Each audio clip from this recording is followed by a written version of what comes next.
Most of the time, I am on my podcast discussing sports topics, and those sports topics revolve around the team behind me. But I thought, you know what? This is as good a time as any to start something new, start something a little bit different. I'm a big content show guy, whether it's Netflix or all the streaming services that are out there now. There are plenty of them. But this show, Monster, the Jeffrey Dahmer Story, was one that really took me in. So much so that the series is 10 episodes long. I finished it in about 3 days. And saying that is insane. I mean, 10 episodes, 10 hours, and to really watch this series in a span of 3 days, I was really taken inside the world of the Jeffrey Dahmer situation, the Jeffrey Dahmer story, who it affected, how it affected the Milwaukee community, and how it affected the world, frankly, how it changed a lot of things and brought to light a lot of things that I'm going to discuss in this series review. Now, first off, I have the playbill, if you will, of who played who and who I really thought did a phenomenal job in this show. And Ryan Murphy, the director of Monster, the Jeffrey Dahmer Story, he's directed so many fantastic projects over the course of the last, 5 years. Obviously, the American Horror Story stuff. He's done American True Crime Story, the J Simpson Trial, where Cuba Gooding Jr. portrayed O.J. Simpson. Sarah Paulson portrayed Marsha Clark.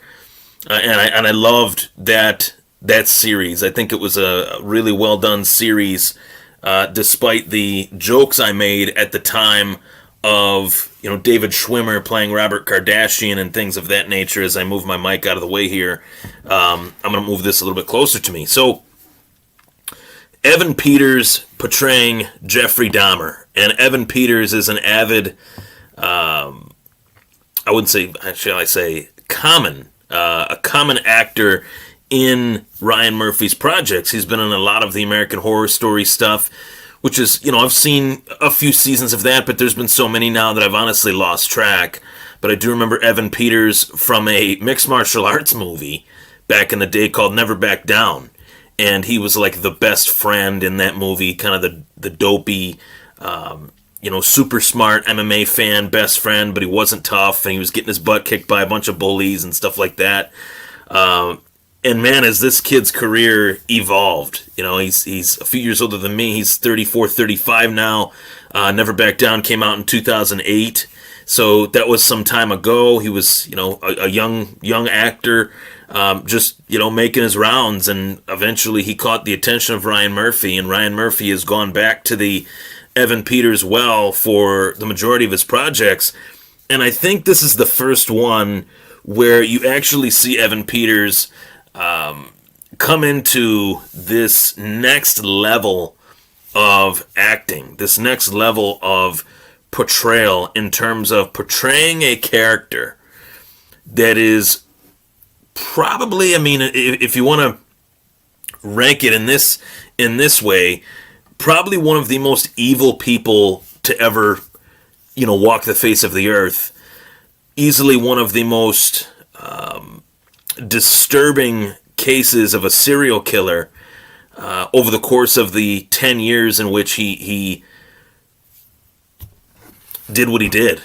And I wasn't really knowledgeable on the Jeffrey Dahmer story. Obviously, I knew that he had murdered, several people over the course of his life, but I didn't really understand who he was targeting, why he was targeting who he was targeting. I didn't even know Jeffrey Dahmer was gay, and that was kind of a part of his way of roping people in, going to bars and picking up, meeting a guy and bringing him back to his place, and going from there. This series really dives into that right out of the gate. Spoiler alert here, the first episode, you actually see how he's able to reel someone in, and that person gets away. That was, going to be another victim, and it turned out that he was, unfortunately, the last victim of the assault, of the drugging, of everything that Jeffrey Dahmer would do to the victims that he killed. And I think this series did a really good job of articulating the perspective of the victim rather than making this about Jeffrey Dahmer. And I want to talk about that too, but I want to mention my name is Ryan Thomas. Most of the time, I am a sports podcast host. I cover all things football, the NFL, Buffalo Bills, mixed martial arts, as well as boxing, combat sports, you could say, baseball, hockey. And this is one of the first times I've ever done like a review to a series. And this was one that I felt like was a really good way to kick off this series review or movie review or show review, that I'll pick which ones I want to do, and hopefully you guys can enjoy this type of content as well, because this series is extremely popular. It's the number one series in 75 countries worldwide, 75 countries around the world, of course, and I feel like this is a story that is worthy of a review, in the sense that this shines a light on the time period that was. I'll go back to just the perspective of that time frame. The first, year that they show in the show is 1981 when they go back, and the last year that they show is 1991. I was born in April of 1992, and Jeffrey Dahmer was in the midst of his trial in 1992. So it's not really a hobby of mine, for obvious reasons, to go out and look at, past serial killers and learn about them, because this is disturbing stuff. Over time on Netflix has had a ton of great original, series content that have shed a light on, the sons of Sam. Maybe not one son of Sam, but two.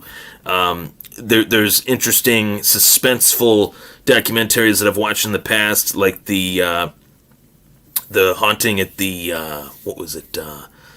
one of the hotels in California with Elisa Lam, the disappearance of Elisa Lam. That was one that really took me in, and Netflix coming out with this one, I knew that Ryan Murphy's the real deal.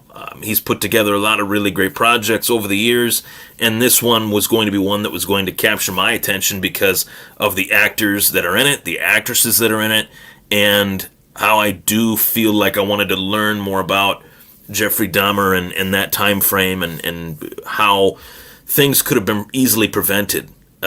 So Evan Peters as Jeffrey Dahmer, as I mentioned, someone that I really think is going to get an Emmy for this portrayal. He dove really deep. I would put this performance from Evan Peters on the same level as far as embracing how disturbing the character is. I would put it on the same level as Heath Ledger and the Joker. You're going really deep into a disturbed mind, and you have to portray that, and you have to put yourself in very uncomfortable situations. So much so that in the series and in reality, Jeffrey Dahmer stole a mannequin from a department store. And it was a male mannequin, and there was a scene where Evan Peters, as Jeffrey Dahmer, is sleeping with the male mannequin in a very suggestive way. And watching that, and as uncomfortable as I was in that scene, I'm thinking to myself, this is a person portraying someone that actually did that. So how hard did that have to be for Evan Peters to attempt that? I couldn't imagine what that mental, sense of change that he had to go through, what that was like, I guess you could say. So, I also want to give a shout out to Niecy Nash as Glenda Cleveland, who was the neighbor of Jeffrey Dahmer during all of this. And she plays a real pivotal role in terms of being his neighbor. Jeffrey Dahmer was brutally murdering people in an apartment building, mainly young men, African American men, and was decomposing their body, burning their flesh, eating their organs, and Glenda Cleveland's character, played by Niecy Nash, is, I think, what makes this show so disturbing in all honesty, because you're not just seeing it from the perspective of the victim, you're not just seeing it from the perspective of the murderer, you're seeing it from the perspective of a neighbor and how she had to suffer and how she had to go through hearing the sounds of the saw, hearing the sounds of screaming and cutting and all sorts of things, and that really disturbed me, just knowing that it was subliminal in the sense that we don't see arms get chopped off, we don't see legs get chopped off visually, but seeing her hear it through a small vent in the shot of the show really made it more disturbing than actually seeing it. And I think, due to obvious reasons, Ryan Murphy didn't want to show those things, but they didn't need to be seen. We didn't need to see every nitty-gritty detail. We don't want to, frankly. I hope we don't. I know I don't. But I think that was done very well in the show in terms of how Glenda Cleveland was able to, play her part in the show with going through that. She played a very pivotal role in terms of how she was able to get Jeffrey Dahmer consistently under the eye of the police. And it's insane to me, the whole fact that Jeffrey Dahmer committed multiple murders over the course of the years, and the justice system failed, greatly failed, could have prevented the loss of life dramatically had they listened to Glenda Cleveland, played by Niecy Nash in the show, and it shows Niecy Nash calling the police, saying, something's going on, I smell something, and they really portray that, what that smell was and how horrible that smell was in the apartment building, really from the jump of the series. And then it takes you on this journey as to, quite possibly, how Jeffrey Dahmer became Jeffrey Dahmer. And I think, talking about how the justice system failed, but I think what the series captured, outside of how the justice system failed, is allowing the viewer to come up with an alternative theory as to why Jeffrey Dahmer became who he was. And I think at the end of the day, when I'm watching the show, the bow that was put on the show at the final episode, when Jeffrey Dahmer's mother wanted to donate Jeffrey Dahmer's brain to have it analyzed by the university of whatever university it was, I can't remember. The judge said, we understand your inquiry, although it's not really sensible and disturbing, being that it's his mother and she's in that situation and she's willing to donate his brain to complete strangers rather than just putting an end to it. The father didn't want that, and that goes to show you the odd relationship that they had in their marriage that ultimately ended in a divorce. The judge, and the line in which he says something to the tune of, I understand why you want to try to learn Jeffrey's behavior over the course of these last 10, 15 years, but we'll never be able to know. We'll never be able to know why someone could will themselves consistently towards doing the things that Jeffrey Dahmer did over the course of 81 to 91, or however long it actually was. Most of us actually don't even know. And there are people in Milwaukee that went missing consistently, that were never found, that most within the area still to this day believe that Jeffrey Dahmer killed, but there was no eyewitness to him going into the apartment building with Dahmer or whatnot, like there was with some of the others that were documented in this series, I should say. I also want to say Richard Jenkins as Lionel Dahmer was a true standout in this show, really portraying, I think, a father that had no idea how to be one. From my perspective, as a kid, I can only speak for myself, but as a kid, when my dad wanted to do something with me, we'd play catch outside, or we'd go to an arcade, or we'd go to a movie. Something that I found to be a tone setter, I guess you could say, for the eventual behavioral pattern of Dahmer was the fact that, sorry about that, my batteries were low, was the fact that Richard Jenkins as Lionel Dahmer was taking Jeffrey roadkill hunting, essentially, where they would drive down streets, pick up roadkill, bring it to a shed in the backyard, and dissect it together. Taxidermy was what the dad would call it. I call it roadkill hunting in the sense that the animal's already gone, it's roadkill.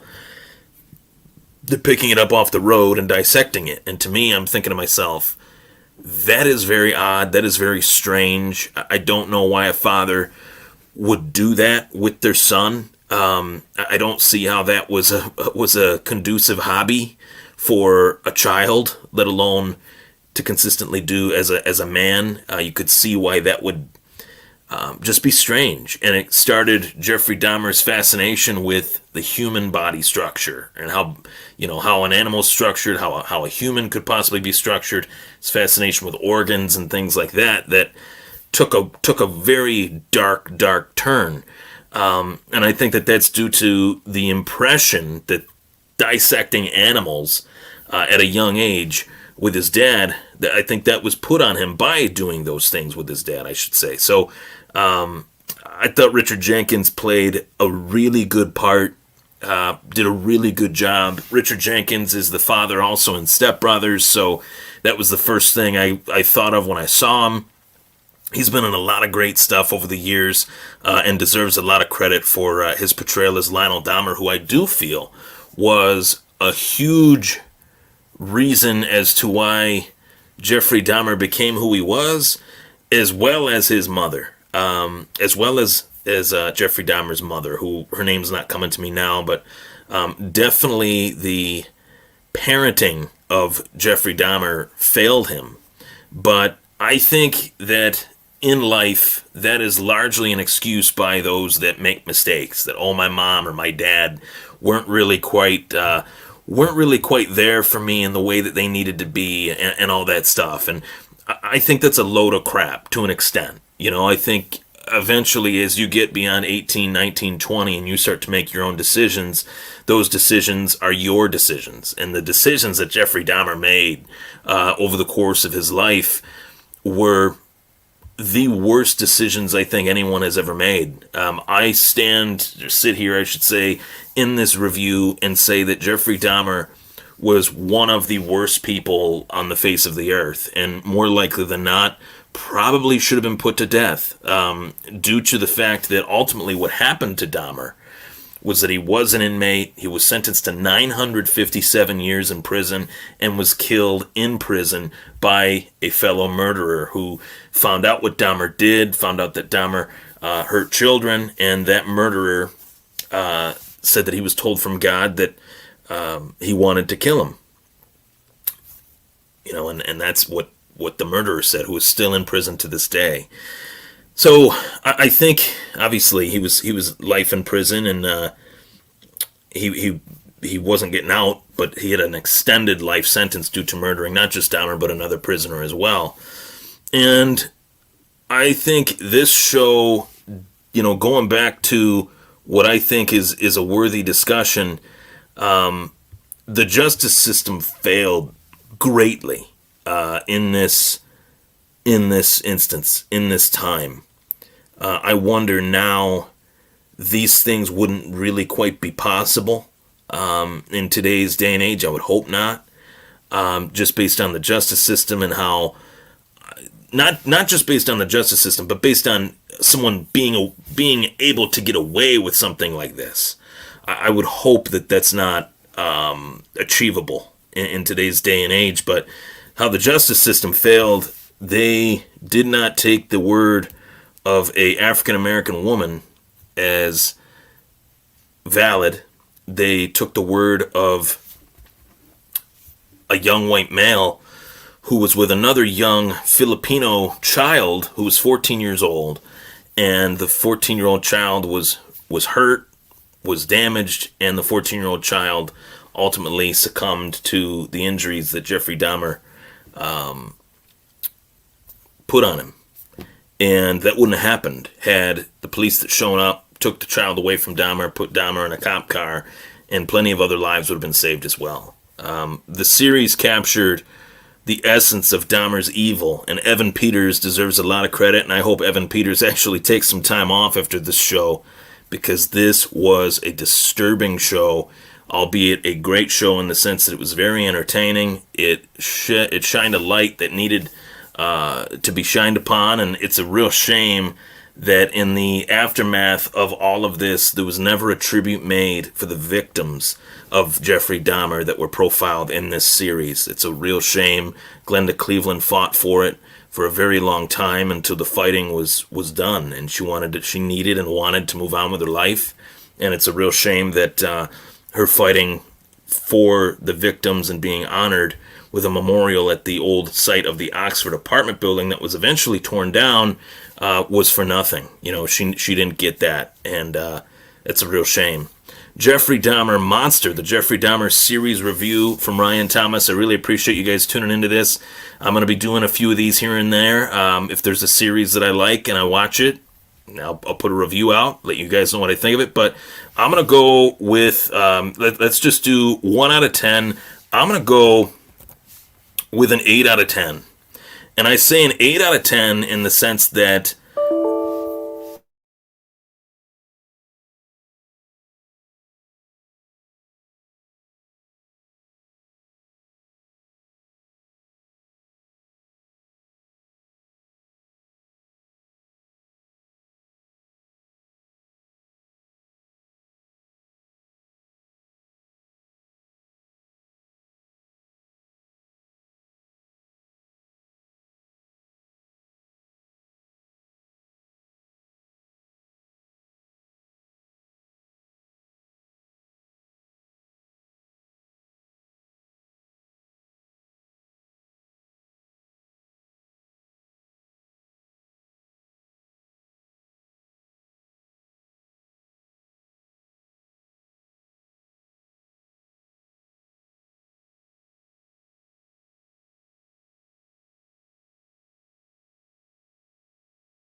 sorry about that. I say an 8 out of 10 in the sense that this was a very sick show. And it had to be, because Jeffrey Dahmer was a very sick person. But I will say, watching this show in the sheer darkness of my bedroom, it freaked me out. And Ryan Murphy did it in a way that I think was excellent. And you know what? I'm going to edit this, and I'm going to say that this actually deserves a higher rating. I'm not going to give it a 10. I am going to give it a 9. So I'm going to change my rating for the first time out of 1 and say that this is a 9 out of 10. Jeffrey Dahmer was portrayed in such a way that I think was appropriate despite the subject matter. And I talked about that with, how they showed how brutal he was, as well as how evil he was, as well as how manipulative he was, and as well how much of a sheer loser the guy was, in terms of how his dad tried to help him, tried to get him on the right path, but he just couldn't do it, whether he was in the military, whether he did this, that, and the other. He was just a sick individual. And I think Ryan Murphy portrayed that in a way, directorially, in a way that was disturbing enough to get me to talk about it for a half hour on my YouTube channel. So there you have it. That's my review. Monster, the Jeffrey Dahmer Story series review. I really appreciate you guys tuning in. Sorry for the pause in action there. I appreciate you guys tuning in. And the review, 9 out of 10. Evan Peters did a great job. The show, though, very disturbing, very sickening. But I think it needed to be in order to get the message across of what happened to these victims, and may they rest in peace. Thank you very much for tuning in. I'm Ryan Thomas. That was my Monster, the Jeffrey Dahmer